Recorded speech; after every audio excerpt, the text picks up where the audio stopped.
Lenny Production. Mr. Now you blame family. Mr. Alliance Sparks. The mentality boy. Ndikati hello sama.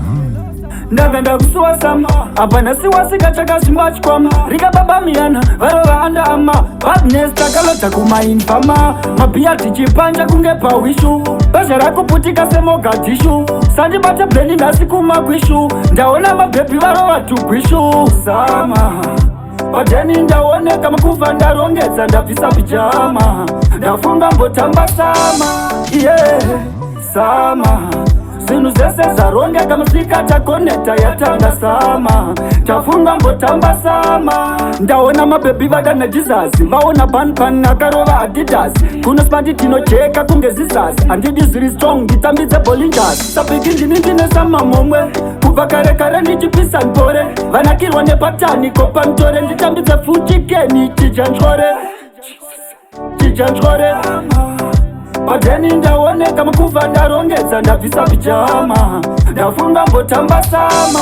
Yeah, sama Sinu zese zaronge kama sikata koneta yatanga sama. Tafunga mbotamba sama. Ndikati hello sama. Ndaganda kusuwa sama. Apana siwa sika chaka simbachi kwama. Rika baba miana. Varova anda ama. Badness takalota kuma infama. Mapia tichipanja kungepa wishu. Bashara kuputika semo katishu. Sandi bata bleni nasi kuma kwishu. Ndaona mabebi varova tu kwishu. Sama Pateni ndaone kama kuva ndarongeza ndafisa pijama. Ndafunga mbotamba sama. Yeah, sama Sinu zese zaronge kama sikata koneta yatanga sama.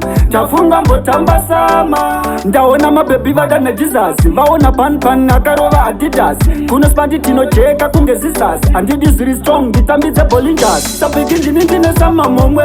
Kuva kare nichipisa mpore. Vanakirwa nepatani kopa mtore. Nditambize fuchikeni chijanchore. Pateni ndaone kama kuva ndarongeza ndafisa pijama. Ndafunga mbotamba sama. Yeah, sama Sinu zese zaronge kama sikata koneta yatanga sama. Tafunga mbotamba sama.